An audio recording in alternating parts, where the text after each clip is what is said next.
Welcome, welcome. Baruch atah Adonai Eloheinu melech Elohim, haolam asher kitshanu Merkitano, b'mitzvotav Mitzvotav, v'tzivanu Mitzvotano, l'asok Fruitful b'divrei Torah. Torah. Amen. So it turns out that the way the weeks work out and the holidays and everything, that we don't get to do much of Bereshit, of this parsha. You can see we're into Bereshit again. And of course, I do believe I'm not even sure how much of Vezot Torah we've done. That is the very last parsha of the Vezot Bracha, excuse me, of the Torah, because of the way the holidays fall. And of course, we had basically Simchat Torah was on Wednesday, and here we are on Friday, and tomorrow is already going to be Bereshit, Shabbat Bereshit. So we only got this far with in terms of the Rashis. We're still in chapter one, so pretty amazing. So anyway, we are at least on the creation of human beings here with Rashi, verse 28 in chapter 1. And so here we go. We have, of course, done the entire Parsha of Bereshit with Torah Tamima, because we do that in order and not in respect to the Parshiot of the week. But regardless, a little bit of musing here. Vayvarech otam Elohim. So the Lord blessed them, or God, I should say, blessed them. Vayomer lahem, and he said to them, Elohim, God said to them, Pru or vu, be fruitful. Pri is the fruit. Revu, rav, multiply, right? Be fruitful and multiply. Umil'u et haaretz, and fill the land. Vechivshua, and subdue it. Uridu, and rule over Bidigat Hayam, the fish of the sea, Uvaof Hashamayim, and the birds of the heavens, Uvachol Chaya, and on all animals, all the animals, Haromeset, which tread all haaretz. I'm sure it's going to be, let's see, al haaretz, which tread on the earth, or right, something like that. Romes. So let's take a look. So vechiv shuha. So here's the word. And notice by the word, Rashi's going to point out that in the Torah, the very often the vowel u, right, is indicated by a vav. Look at this, like do, right? So you see the vav, but there's no vav here, right? There's no vav here. And at the end position, like redu, indicates a plural. In other words, you plural, right? Rule over it. But here it doesn't say that. Vechiv, so it looks as if it could be vechiv shah, right?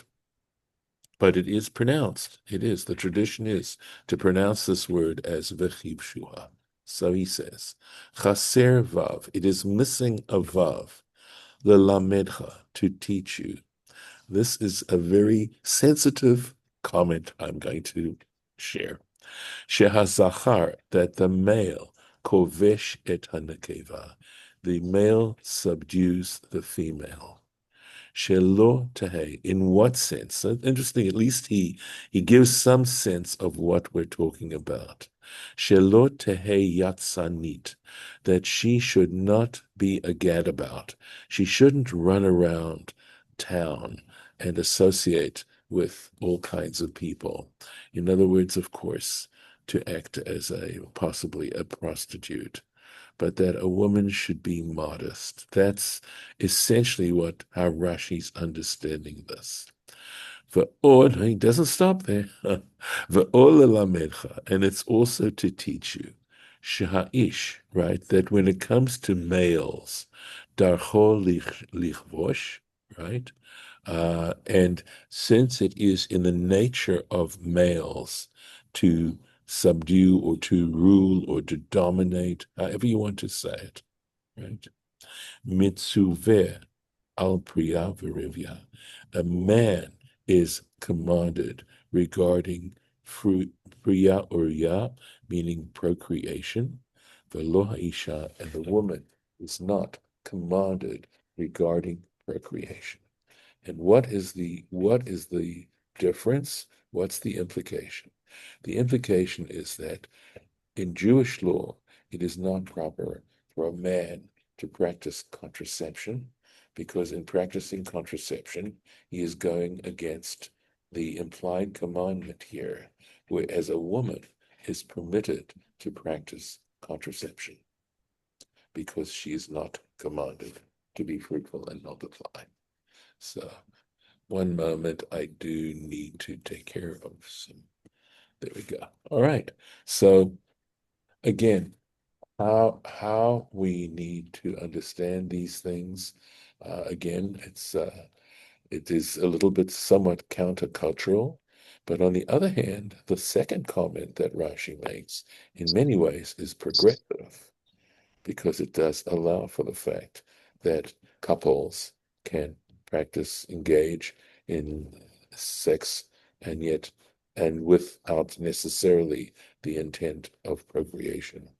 That here we have a very profound idea and value here that sex isn't just for procreation. So just one missing letter and look at what we've gotten out of it. Onwards. Let's make sure I have here we go. Vayomer Elohim, and God said, Hine, behold, natati lachem, I have given to you. This, he's speaking to Adam and Eve, to the man and the woman. I have given to you et kol esev, all the grass, the herb, zorea zera, with the that brings forth seed, right? Asher al pnei kol haaretz, which is over the face of the earth, over the surface of the earth. In other words, any vegetable product, any vegetation is permitted as, here we hold on a second, I've given it to you. In what sense? Ve'et kol ha'etz, and all the trees, asher bo pri eitz, which has the fruit of the tree in it, zorea zera, which is also, of course, we know that the fruit has the seed within it. Lachem yelochla. But in what sense is God giving it to the man and the woman? You can consume it. You can consume any vegetable product, anything like that. It doesn't stop there, but let's take a look quickly. I'll take one more sentence and then we will take a look at the Rashi, which is on 29, as you can see. Ulechol chayat haaretz, and to all the animals of the earth. Ulechol of hashamayim, and to all the birds of the skies. Ulechol romes al haaretz, and all that treads on the earth. Asher bo nefesh chaya, in which there is a living soul. Et kol yerek esev locha, all the herbs of the grass, all the green, yerek yarok is green in Hebrew. So in other words, all the herbs, etc., la'ochla, to consume, to eat, vahiche, and so it was. All right, so we point out, as has been pointed out, Rashi is going to point this out. Lachem yelochla, to you it will be as food. Ulechol chayat haaretz, and Rashi takes in the next sentence as well, and to all the animals of the earth. Hishva lahem behemot v'chayot. He equated for them, right? I believe for Adam and Eve, right? Cattle and wild beasts, lema'achal, as for in terms of their food. In other words, man, cattle, beasts all had basically the same diet. V'lo hirsha Adam, and he did not give permission to the man ula ishto and his wife. He did not give the man and his wife permission. Lahamit bria, to kill an animal, kill a living animal. For le'echol basar, and to consume its meat. Ach kol yerek esev yochlu yachad kulam, right? But all the herbs of the field, right? Well, it doesn't say the field, but all yerek esev means like basically all vegetation. Yochlu yachad kulam, they should consume, they should eat together, all of them. However, when the children of Noah came, he tir lahen basar. At that point, he gave them permission to eat meat, to consume meat. How do we know that? Shne'emar, as it states. Sorry. Kol remes asher hu chai. Says any creeping creature which is living, etc., going on, kayerek asif, just as vegetation, or the vegetation, shehi tarti la'adam harishon, which I gave to the first man, natati lachem et kol, I have given to you everything. So it's a really lovely and profound thought that initially human beings did not have, right, any permission to take the life of an animal which they could not give, and not capable of creating a living creature, but that initially they were able to eat vegetation. Why? Well, of course, the trees, etc., are designed, right? Vegetation, essentially, or a good part of vegetation, is designed to be consumed and therefore procreate, right? I mean, we know that the way in which many trees are able to spread around is by the fact that they are consumed, mainly by animals, but certainly by humans as well. It's just interesting, the sort of Um, part of the if fabric I of can, yes, meat. if I can interject, yes. I mean, basically, what Rashi is doing is he is making the determination that man was originally vegetarian, Correct. and that's an interpretation which is not supported by anything in the text uh, of the parsha. And the question I would have is, this is where Torah Tamima would fit in. There must have been commentary through the Talmud about this, and Rashi is simply years later, many years later, after the Talmud Gemara is set, jumping in and saying this is what it meant. I presume there's supporting debate or evidence for what he is saying. So the truth is that the Torah itself is saying this.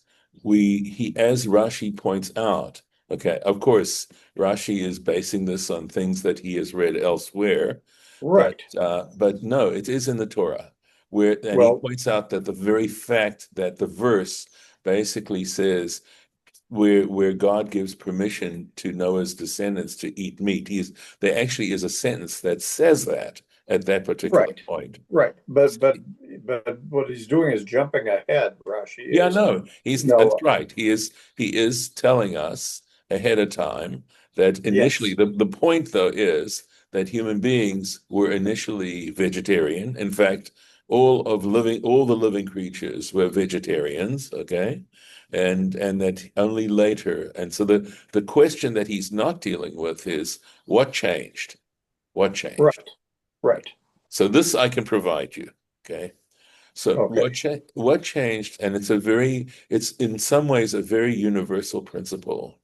Okay. So for example, okay, what happened specifically is that had Noah not saved the lives of the animals in the ark at the period of the flood, the animals would have all died out. Okay. Their lives, so in that sense, now the lives of the animals were in the hands of human beings.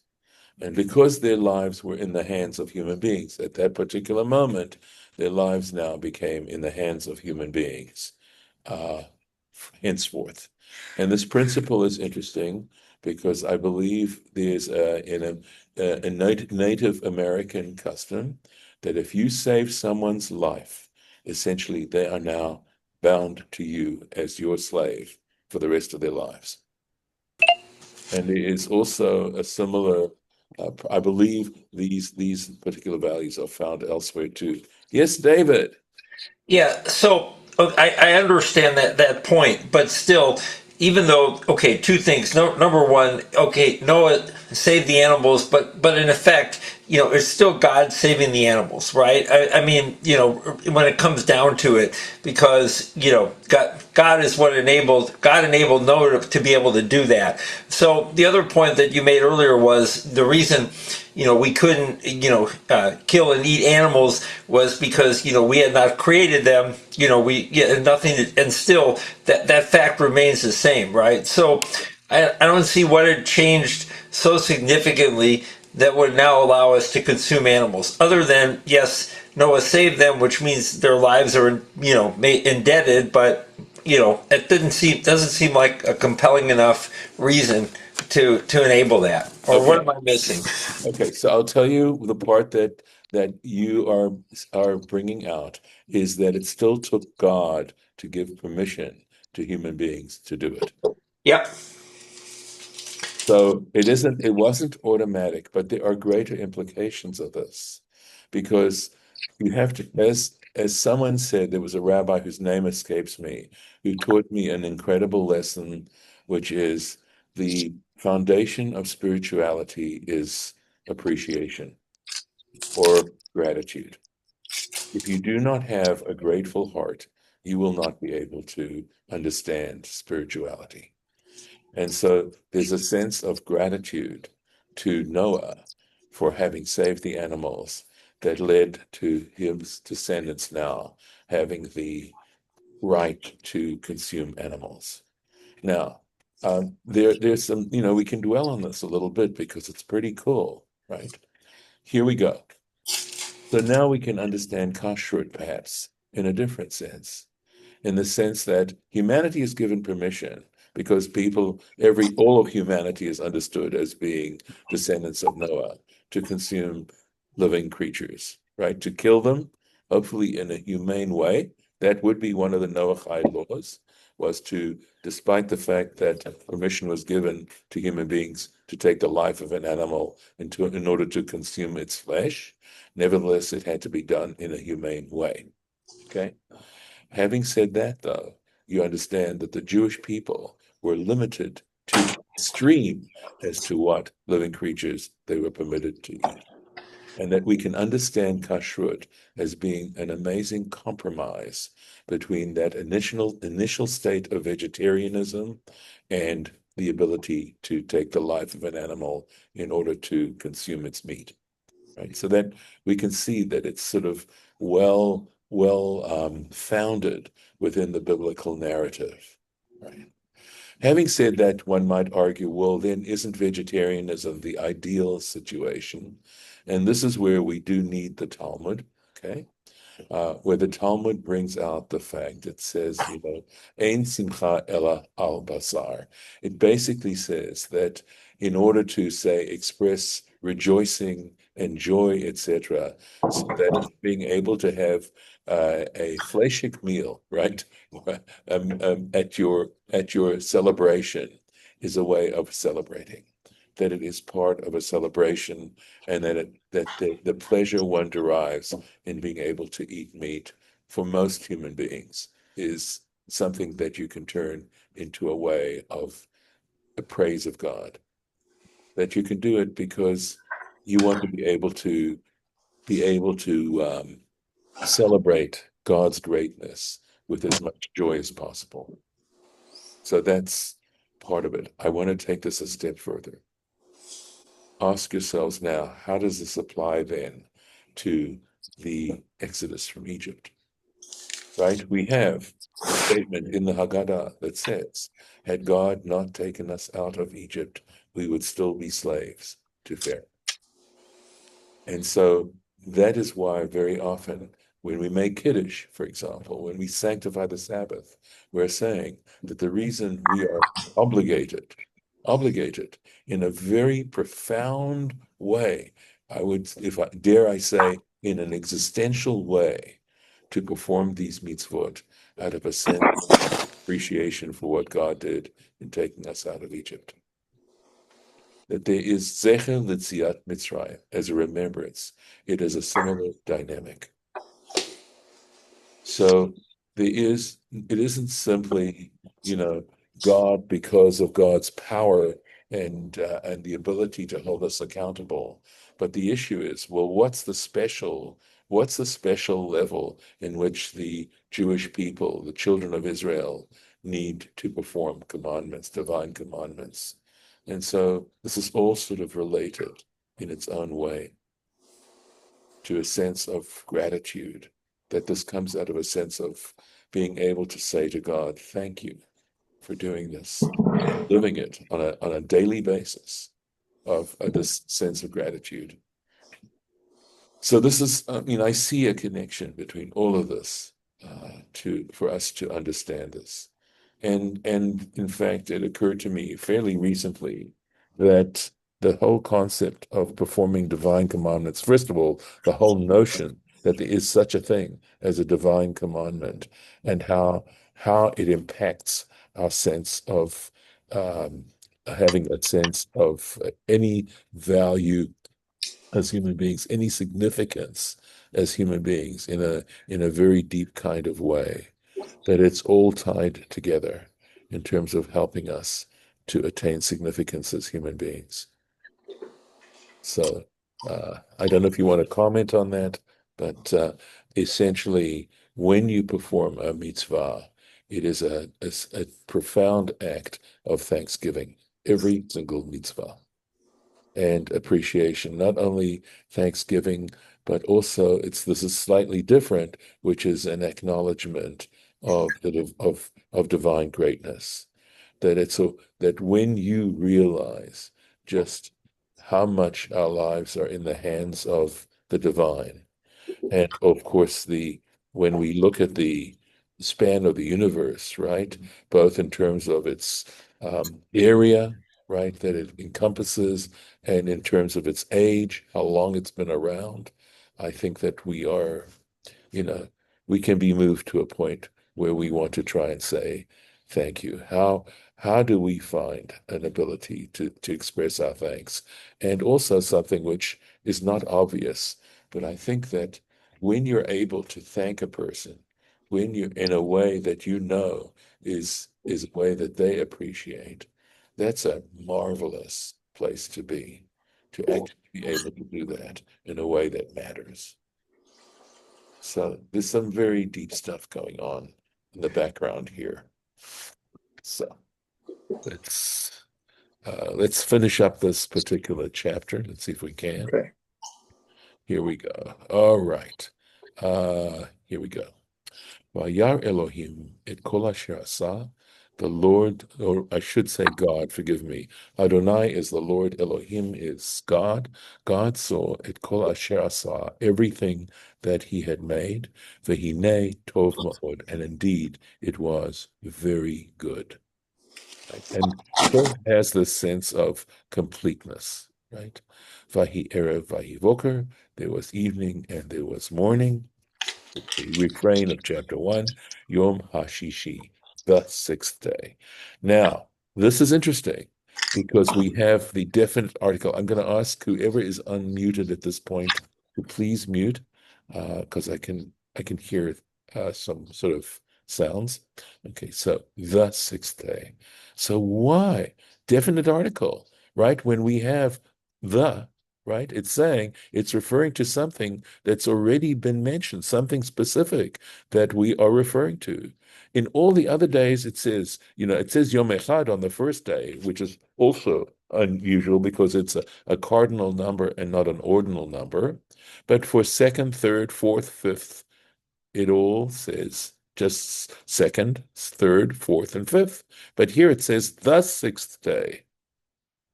So what's that implication? Look at these small little points that actually turn out to be extremely significant, right? So Rashi, Yom HaShishi, the sixth day. Hosif He Bashishi. He added the letter He, in other words, this meaning of the, right, on the sixth. Bigmar, at the completion, Maaseh Bereshit, the act of creation. Lomar, to say, Shehitna, look at this, Hitna imahem, right? That he made a condition with them, meaning creation, made a condition with creation, al minat, right? That on the condition sheyikablu alehem Yisrael, that the Israelites would accept upon themselves chamisha chumshei Torah, the 5 books of the Torah. In other words, we have 5 days preceding the 6th, and we're saying that the fact that had Israel not accepted the Torah, the idea of the Torah, all of creation was pending that moment. Creation would come to an end. I'm going to keep going because obviously there's some other things that can be said about these particular statements, right? So, the 6th, meaning the the 5 that of Torah. Davar acher, another interpretation. Yom Hashishi, the 6th day. It's very similar to what we just said. Kulam tluyim v'omdim. All of them were suspended and waiting. They were waiting in suspense ad Yom Hashishi, until the 6th day, meaning Uvav b'Sivan, meaning the 6th day of the month of Sivan, right? Sifarim Acharim, the other manuscripts that have Sheyom Vav Benisan, in other words, we're talking about the 6th day of the 6th day, right? The 6th day on Sivan, Shekiblu Yisrael HaTorah, because at that point, that was when the Israelites received the Torah, right? They accepted the Torah. They received the Torah. Nidchasku kol yitzirat bereshit. At that point, all of the creation, right, of the original creation, were strengthened. V'nechshav, and it was considered ki ilu nivra haolam ata, as if the world was created at that particular moment when the Israelites accepted the Torah. V'zehu yom hashishi. Hey, and this is what is referred to by the 6th day with a hey. That is to say, Oto Yom Shishi b'Sivan. That is that 6th day in Sivan. Remember, it's the definite article. Hamuchan l'matan Torah, which had been set aside and prepared for the giving of the Torah. So, what's really being said here? What's really being said here? What we're saying is that a world without Torah, a world without a sense of what this world is really about, is essentially going to get destroyed. We destroy civilization.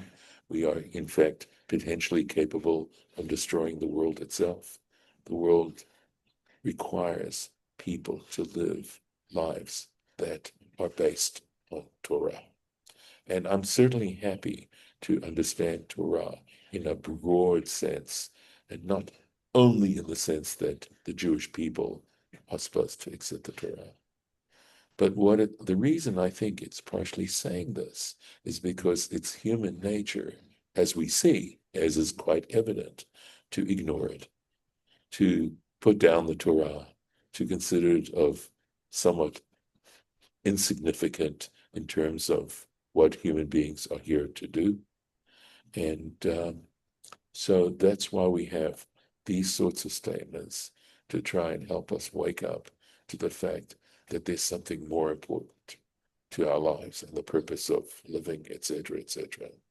So this is perhaps some of the deepest issues going on, and I think we're aware that we look at our society and see the number of people who are deeply depressed. We see the number of suicides that have increased, etc., all because we have moved away from the sense of what's really valuable about life. And again, perhaps one of the other things is that there's an assumption made that we own our bodies, or that we own anything for that matter. And the truth is, by what right do we own our bodies? On what basis? Did we purchase them? Did we create them? And to understand our bodies more in terms of rental space, I think is more helpful. And the reason I think it's more helpful is that when you rent something, you are fully responsible for its maintenance and for making best use of it. That is the basis on which you rent something. And this applies pretty much to anything in this world because we are here for a temporary sense, right? We're here for a fixed period of time. And so the question now becomes, how do you handle this rental agreement, which you might say is the Torah, right? The Torah is the terms of the rental agreement. So we'll stop with this, and I don't know at what point we'll pick this up again. We'll just have to see. And God willing, we'll have that opportunity to get to chapter 2 with the Rashis. So I'm going to pop this here and mark the place. Stopping the share. Any comments, any thoughts before I end the recording? Okay. All right.